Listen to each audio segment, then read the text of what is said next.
to the Post-Purchase Pro podcast. This is the only podcast that dives deep into post-purchase marketing to help Amazon sellers increase sales, ranking, reviews, and profits. It's everything that happens after the initial sale that makes a difference. We call this the back end. Hey everyone, it's your host Dylan Pettijohn here, the Post-Purchase Pro podcast. I've got my co-host today, Tracy, and we are going to be talking to Harry Spaight today. Harry is a leading sales consultant, the author of the book Selling with Dignity, keynote speaker, and let's just get straight into it, Harry. Great to be here, Dylan. What's a good word? Yeah, it's good. It's good over here. So just to get into it, for anybody that doesn't know, could you break down a little bit more of your background and then explain the book Selling with Dignity for anybody that hasn't heard of it yet? Okay. So the quick story of my background is before I got into sales, I did mission work.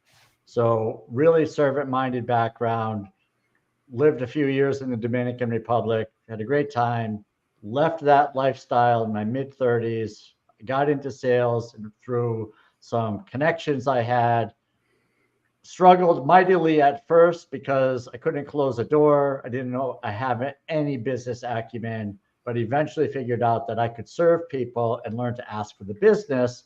And then I built a nice sales career and then got into sales leadership and went from small town America, no college degree, to working for a Fortune 500 company a couple blocks from the White House, running sales teams. So after that, I decided to write a book to help people who are not the pushy, obnoxious, salesy types that needed to succeed in sales or run their small business. They needed to grow their sales. I am for those people, the introverts, the kind-hearted, servant-minded people. You can sell, and that's who I really primarily help. That's amazing. Well, it feels like you're preaching to the choir here because Tracy's our sales guy on our team, and maybe he can add some to this, but I am more of that sales style that you were talking about. I don't like just trying to push and push and push people. I'd prefer to, figure out like, hey, is our product a solution for you? Because if it's not, I'm really blunt. I'll tell you that it's not the solution for you. And I might point you in the right direction to go find what would be, the thing that could actually help you out in that case. That is so good. And that's really what makes someone stand out as a consultative seller or a trusted advisor, when you can let go of that outcome and make a recommendation where you're not going to make money, right? That's huge. So good for you. Yeah. So how did you go from mission work to like, that's a pretty big jump. Like, I don't feel like I hear many people that go from being a mission, like it's all not about the money, to like going to a space where it's usually primarily about the money, but you found a way of just making it not that, it seems, based on how you go about it. Yeah, it was clearly not about the money and the mission work. I mean, I think in my book that I was at the poverty level. I mean, we worked just enough to support the mission work. And then when I got into sales, it's all about the money. It's all about the GP, the gross profit. It was really a change of thinking for me. But I had to go from serving, right? Because I struggled mightily trying to adopt this thinking, and it just wasn't me. And no matter how much training I was getting, I just felt awkward. But finally, when I had an opportunity, I just did so much on the customer service side for the prospect that they asked me, this is a great closing line I had there. Their line was, Harry, how do we buy this thing?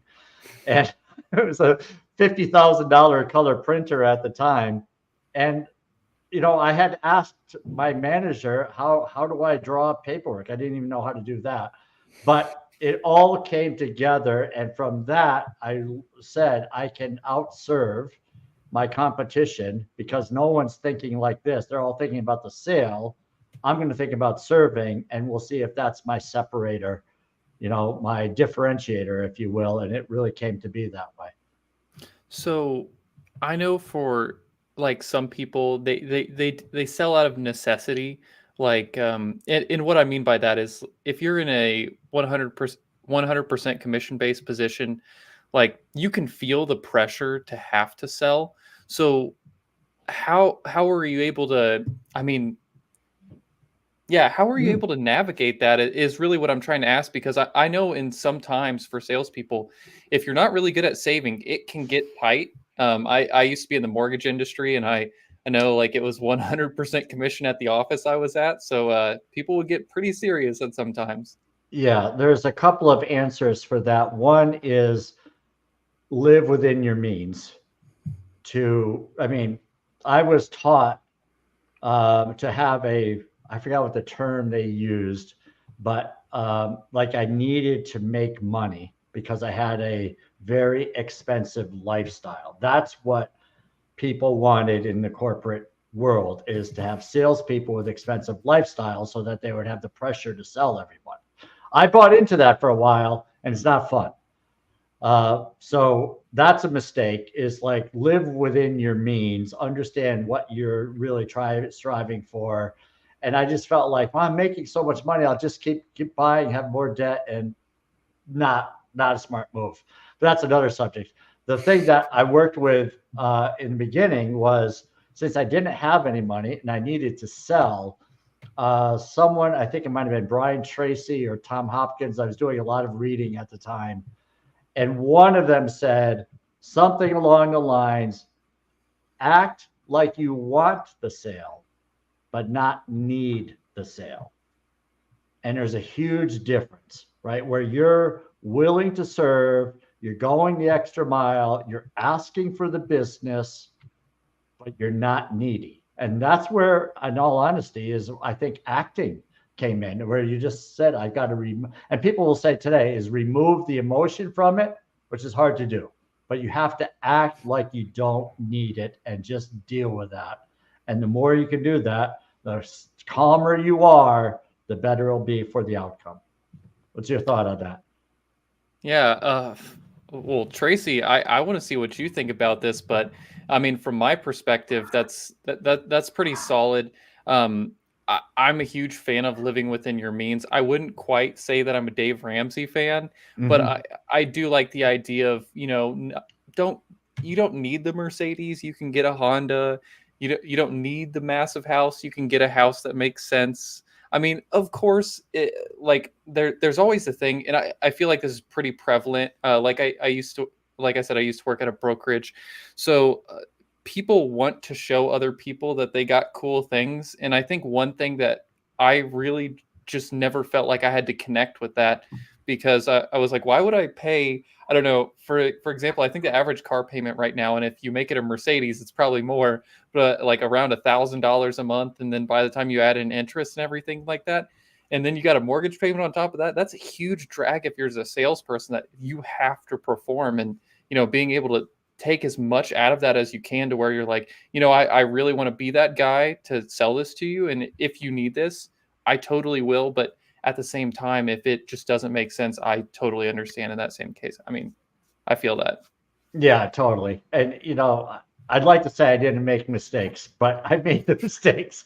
So yes, I had outrageous car payments, big mortgages, and it was all, but still the acting part where if we were having a terrible month, this is when I was in sales leadership, we're having a terrible month, I could not take that out on the team. I couldn't put pressure on the team, because then they would put pressure on the client, and that's not how you sell.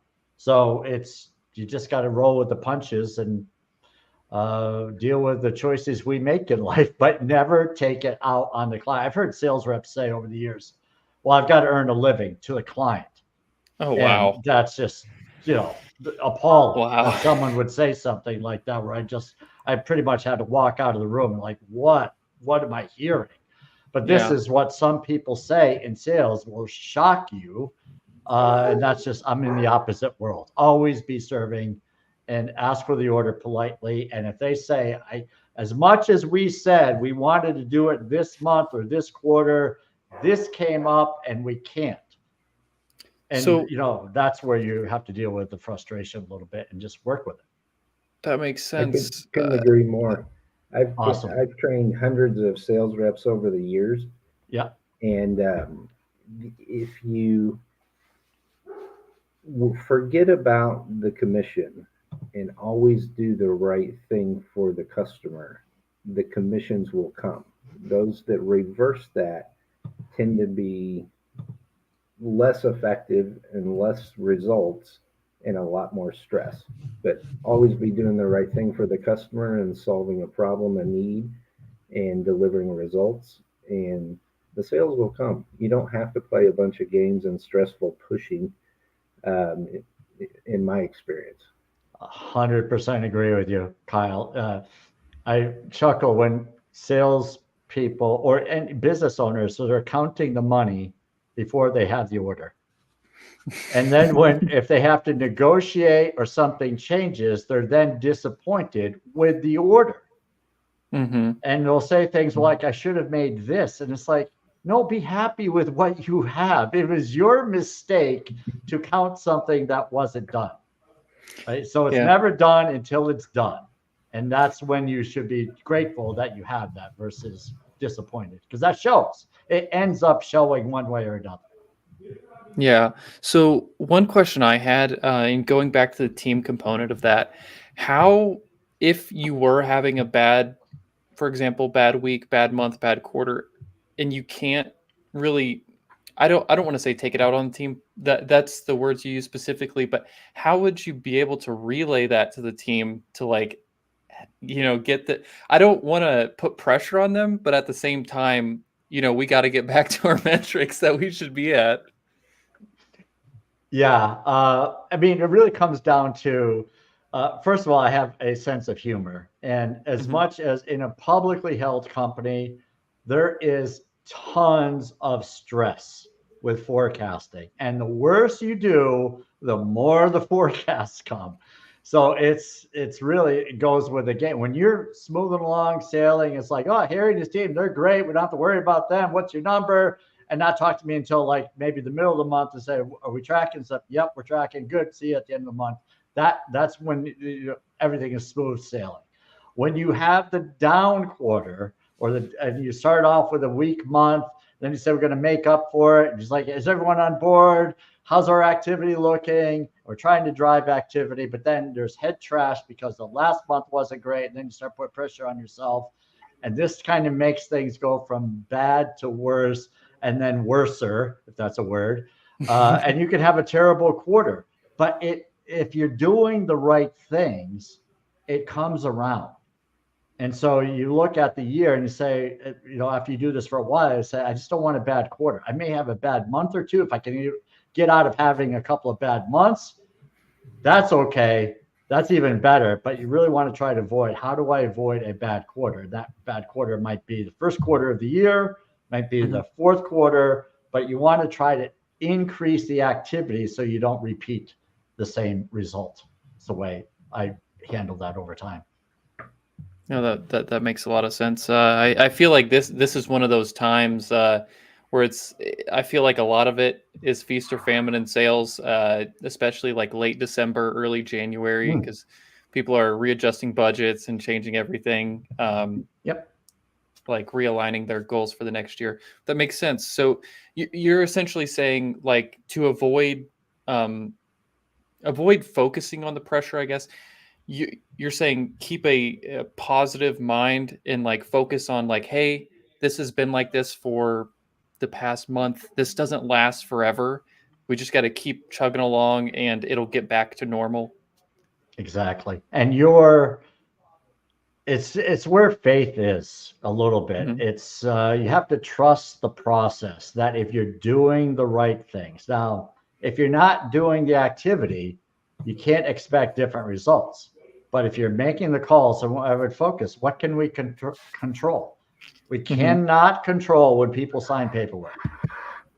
You can control how many conversations you're having with people, how much networking you're doing, right? How many visits you're making with your current clients to uncover more opportunity. That's the stuff you can control, and that's what you really want to focus on.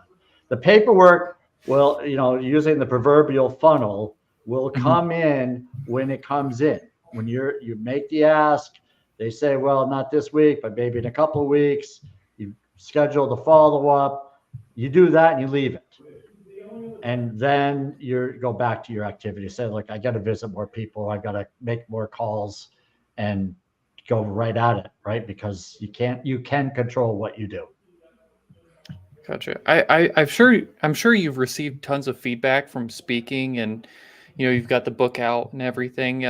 What are some of the? I'm sure you have salespeople telling you that they're having trouble. Like, what are the main mistakes you see beginners, intermediates, and even some of the advanced guys making that you're just like, no? I mean, it's as simple as you fix this. Yeah. Well, I think one thing that comes to mind is very common these days is where people show interest, they're ready, they say they're ready to do something, then they disappear.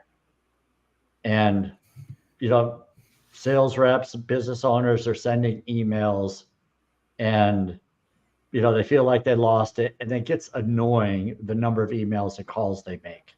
Mm-hmm. They're not providing any value. They're just checking up, checking in, following up, and they're doing all of this. They want the sale, and they wonder why the person went dark. I go dark. If I don't see any value that you're offering, and I say I'm interested, but then stuff comes up, and it's just like I went from I'm interested to like that's not a priority right now. That stuff happens, folks. So our goal then is always to provide value. Make sure you are following up with something that provides value for the potential buyer so that they want to talk to you again. If you're just asking for the order, they're going to keep ghosting you. Or if you keep asking, where are you? They're going to keep ghosting you. Yeah, that does make a lot of sense. I feel like I do see that pretty often. And do you have a metric for like how many times you and your passive like followed up or expected people to follow up to the point where you're like, okay, after this lead's really not going to buy. Like we've given them enough things. It's just not making sense. Or do you just keep them on the list? Well, after a few weeks of, maybe you followed up and sent emails, made phone calls, and, after there's a number out there, I don't know what that is. But if it's somewhere around 10 times, then you move on and say they're done for now. They're not going to do anything now. I'm going to resurface here in another 90 days and try to get that back engaged. But if they don't get engaged, then now they go into like a file for follow-up for newsletters and things like that, because you just want to be top of mind if and when they do decide to do something. But it's way more than once or twice. Yeah. Right. Yeah. Sending an email and they don't respond is not enough. Making a phone call and they don't return your voice message is not enough. And this is the big mistake, is where a lot of inexperienced people will say, well, I left them a message or I sent them an email and they never responded. Now it's on them. It's never, I'll be very clear, it's never on the prospect to return a call or an email. That does not exist. It's got to be, they decided to return an email, it's a gift. If they pick up the phone, it's a gift, or they come to the door. If you dropped in, that too is a gift. But it's never on them that they need to do this to help us sell something. What's your thought on that? Hey, Harry, quick question. Yeah. I know it's persistency and tenacity to just continue to follow up. Do you tend to, when they are somewhat ghosting you, do you remind them of the value proposition? Do you ask questions to make sure you've uncovered the correct need? Or do you have strategies in that process that you try to change it up if no one's engaging?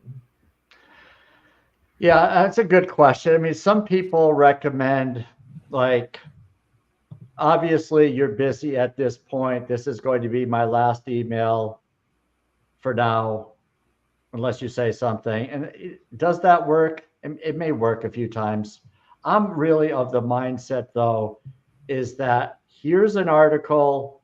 I thought of you when I found it, or I thought of you and I wanted to share this article. I was looking to see if we can re-engage. We had a great conversation. A couple of months passed, and I'm here for you. But if this isn't the right time, I can resurface back in 90 days. What's your preference? You say stuff like that, and it's really non-threatening. And just expect that they're not going to respond. If they respond, great. If they didn't, it's like, okay, I know that I'm just going to move these people. They went from really interested to semi-interested to cold now. I got to look in the mirror first. What did I do? What did I say? Right? And say, could I have done better? Did I miss something? Is there someone else in the conversation? Maybe you met with two people. Can you find someone else? Can you call the receptionist or an executive assistant? Say, I've been trying to reach so-and-so. Apparently they're very busy. When's a good time that I might follow up? Or do you have any suggestions? You try different things. And it's like, you never know what's going to make it happen, but sometimes you get lucky. But you're doing the activity, right? None of that is sitting back waiting for an email to come in or the phone to ring. You're trying things. What's your thought on that there, Kyle? I completely agree with that. Because people's retention sometimes is a little short. So you have to, one, remind them, but two, there could be peripheral, decision points or hot buttons that have come up since your first conversation and you just haven't addressed them yet. So that's a good way to kind of filter that out and show that you're here to provide a solution and to serve them, not just push a product in their business. Exactly. Tracy, I apologize for calling you Kyle. But what you said there, in my opinion, is exactly the way you want to view it. And if you approach this potential buyer as someone that is going to spend thousands and thousands of dollars with you over the course of their lifetime, and maybe give you referrals that are worth thousands and thousands more, would you want to be rude to the person? Would you want to just come off as obnoxious, like you really need the order today, or that they're rude for not responding to you? I just don't think that makes good business sense. I want everybody to like me so that they will do business with me. I mean, why not? Yeah, no, I really can't agree more. I wanted to see, is there any way that people can get a preview of the book if they wanted to get a preview of Selling with Dignity? Yeah, you can download a few chapters at sellingwithdignity.com, the book. That's pretty simple. No, that's awesome. I'm sure. Sounds like you've got a gold mine of insights in there. Yeah, we're really, it's all about trying to help people to be better. This is not about tricks, folks. Yeah. This is not about a closing line that's going to be magical. That stuff does not exist. I remember this may have happened to you guys once or twice. It's happened to me where someone has gotten on a call with me and they closed me. I mean, I just couldn't get rid of the person. They're laying guilt and putting pressure on me. I said, okay, I'll do it. And then I got off the phone or whatever, the conversation, Zoom, and I sent a nice message. I'm not interested. Yeah. Right? I just had this gross feeling that it's like, you made me compromise and now I don't feel good about myself. So I'm going to cancel. And you just said something similar. Dylan? Yeah, no, I've been on a consultation call before for a service, and like I didn't even really get a chance to talk. It was just like steamrolling for 30 minutes, and I was like, you know what? I don't actually want that at all now. Right. Yeah, I mean, that stuff worked years ago, but today's buyer, they've got too many choices, and they can say yes, but then they're just going to cancel the order or decide not to pay. It's not worth it. Just go do things the right way. You'd be better off. I feel like buyers are more knowledgeable now today and compared to how they used to be, because I'm seeing these people post things from, I don't know if you've seen this, but like Black Friday, where they're uncovering the Black Friday sale tag, and it's the normal sale price. Like we could have gotten away with that in 2000, but nowadays people are too smart and it spreads too fast. Not that people weren't any smart then, but like in terms of like the type of sales tactics that we use to try to get them to buy, plus they have other people online that are able to show what other like companies are doing sales tactics wise, and then they get even smarter about the different types of sales tactics people use. Yeah, so true. And you look at this throughout many different industries. Try selling cars with profit in them. Yeah. Right? It's all about the games. After you pick out the car, it's like, well, would you like this undercoating? Would you like this top coating? Would you like this tint? If you're trying to, which is fine, I get it, and I'm not complaining that, but if you go in and expect that you're not going to try to get sold something else, it's the process. And we're all buying a car, and we're now, for the most part, shopping on, I want the invoice price. Where do I get the invoice price on this? Yeah. So I know going in what I should be paying approximately, and now not fall for any tricks, but still people fall for tricks, but that's another story. Yeah, I've been on the certain industries don't stop pressing those tricks too. So right. Yes, exactly. Some are I'm sorry. Oh no. And I was going to say, the added age of the availability of information makes it easier to pull the disguise out of those. But I think you would probably agree it's so unnecessary. Yeah, I would make it where it would be easy to buy from me.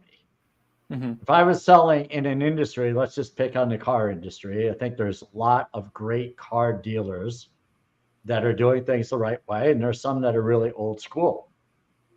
I would make it so that it would be really easy to buy from me, so that those people could tell their friends and family, and they would buy again from me, versus coming in and feel like you're a little bit dirty because you bought a car there. And yeah, then, or whatever the industry is, like, make it easy for people. And you look at the industries, look at Amazon, right? I mean, you guys are pretty familiar with Amazon. Why is Amazon so popular? Because people don't have to deal with people, right? They can stay at home and they don't have to go talk to a salesperson. So now they're buying all kinds of things that used to require a salesperson. So they're getting rid of the middleman. Carvana. There's other businesses. I mean, real estate's going to face this same thing. Is people are going to say, why am I dealing with this when I just want to, right? And I've actually been hearing about that a lot more lately, because I'm in the space too. Well, still, instead of being in the loan side, I'm on the investor side now. But people are like, they're not wanting to deal with like the agent's commissions anymore, especially since the properties are getting so high of price. I mean, like, for example, if the average house is $300,000, if you're paying a 6% to commissions and everything like that on the what would that be? Yeah, like it just ends up being a ridiculous amount of money that you're spending in markets like LA, like a $1 million house, which is pretty much a shack. That's $60,000 in commissions right there between the buyer and seller agent. Like, people are just getting to the point where they don't want to deal with that anymore.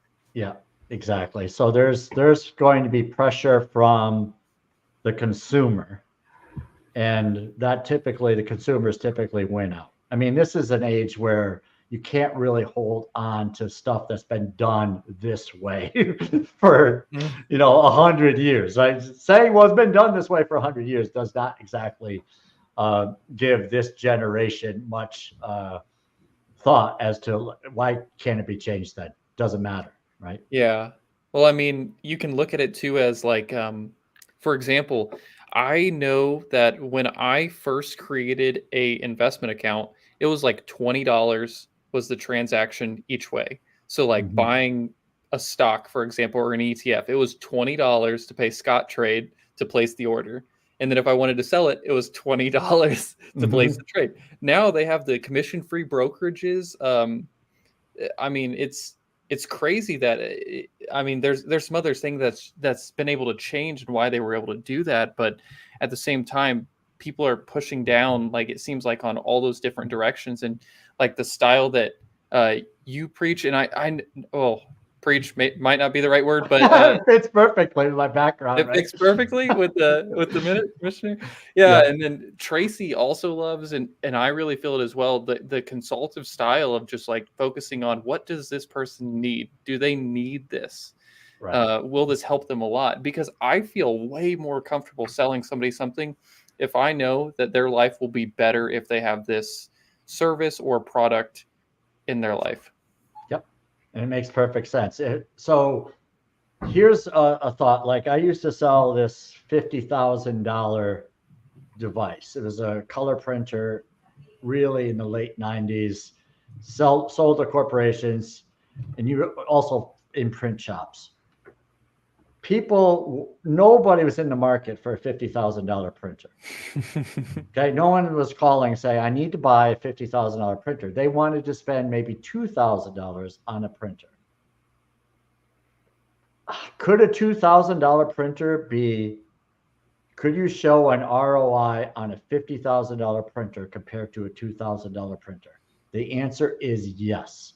I did it all the time, and that's what made me very successful. So if I were to ask, though, are you in the market for, I've got this for $50,000. You want something for two, do we have a deal? 100 times people would say no. But if I could show that they were spending the same amount on that $2,000 printer with consumables, that the $50,000 printer now could save them money over X amount of volume. This is where your return on investment showed. I started selling those printers a lot more once I realized the selling point. So if someone said, I'm really not in the market for something that expensive, I could say something like, I totally understand. In fact, a lot of the people I speak to feel the same way. But would you be open to hearing why people who were once opposed decided to go ahead with something? Would you be open to that idea, or would you be opposed to that idea and get the answer?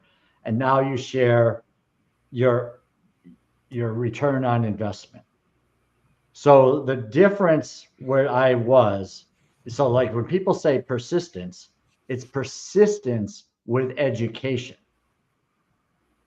It wasn't persistence like you need this $50,000 printer. It had to be justified. And so if you're selling a product that is more expensive or something that's more a service, you need to justify it and get buy-in that this is going to be a better fit in the long run. If you're not doing that and you're just following up, being persistent, that's not going to get you anywhere. It's just noise. You see the difference there?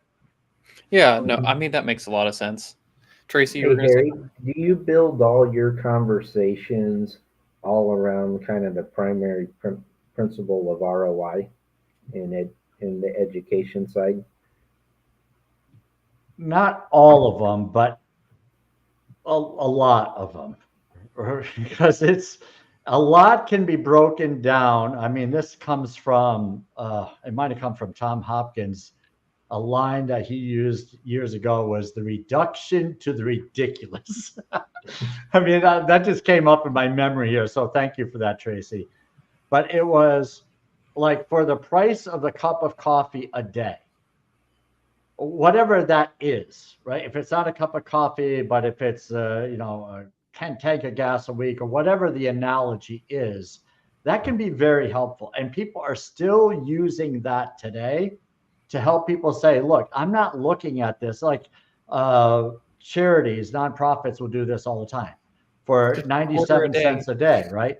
You're making an impact. You're saving a child's life, or these dogs are being rescued. And someone can say, yeah, for a cup of coffee a day, I'll do that. But if you said it's got to cost you $360 for the year, you said, I want to draw $360 now. Yeah. So I think that's very common, and I recommend it if it's a fit for what it is you're selling. Sweet. I did have one fun question I wanted to ask. What was something that you bought in the last 12 months that you would consider a splurge? So more on it doesn't even have to be expensive, but just like you didn't need it, but you consider, but you don't regret buying it essentially. In the last 12 months, all right. Yeah, this is kind of funny, but my daughter wanted a 4Runner. So I bought a used 4Runner. I spent too much money on it because the value of these 4Runners do not go down. And it was a nightmare of stuff that was going wrong with it. Oh no. It's a nightmare, pain in the butt stuff. So I'm doing all this tinkering. I was like, why did I do this? And there's no way I'm going to give that thing to my daughter because it's going to be a nightmare for her. I'm going to get the calls in the middle of the night. So it became my vehicle. Oh my. So yeah, stuff like that is just like, yeah, I try to be helpful, and it just was like, that was a mistake. So now I got this clunker sitting in my driveway. Not sure what to do with it because I'm going to take a beating on it anyway. So because prices have gone. Well, I don't know. Prices have dropped a little bit. Plus, I'm now. I mean, we were misled a little bit, to say the least, on some of the stuff, and stuff happens. But yeah, that was. I'd like to take back that decision in a heartbeat. Oh my! It never ends. I'm constantly reminded of it. Oh, I know maybe I don't know the exact feeling, but I used to have a old Honda from 2000 and it had 250,000 miles on it. So it was like every month it was like, oh, the brake line needs replaced. Oh, we need to do something with the oils. It's like, Right. I might as well have a car payment because this is like $300 or $400 a month anyways. Yeah. Well, yeah, totally. That's what's happening. My daughter says, Dad, why did you buy that thing? It was like, never mind. Yeah. You're getting a Honda Accord.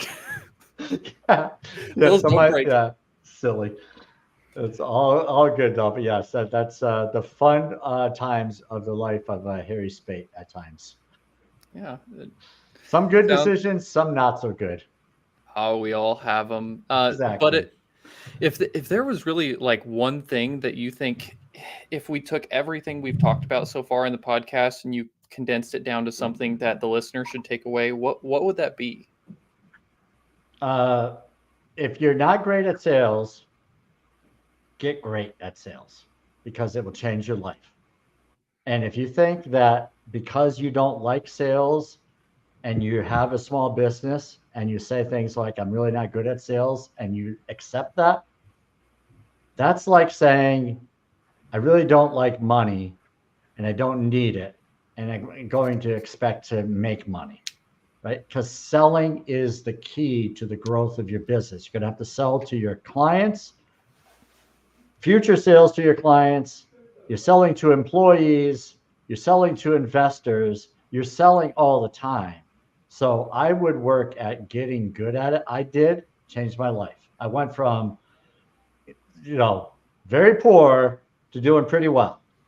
And it's all because I learned to sell. So I highly recommend it.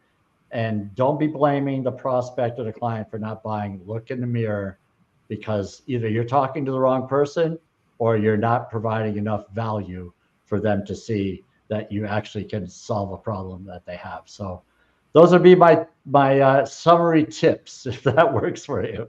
Yeah, no, that's really good. Very nice. And if anybody wanted to get in contact with you, that's the listeners, could you detail like what types of services you offer and how they can really reach out? Yeah, so if you have a sales team and you're finding that they're a little flat, they need someone to come in and spark things up a little bit, talk a little bit about how sales and marketing should work together, how salespeople have their own brand, how they should be doing quite a bit on social media to let people know what their brand is. Or if you're a business owner and you just want to be better in sales, I have a little group sales coaching program where you got 4 or 5 people where we're talking about real life events and helping us get through those so that you can be better in sales and grow your business that way if you're a solopreneur at this point. Awesome. And they can reach you at Harry at sellingwithdignity.com. Amazing. Well, thank you for joining, Harry, and thank you, Tracy, for co-hosting with me today. I think we can go ahead and sign off here. Right.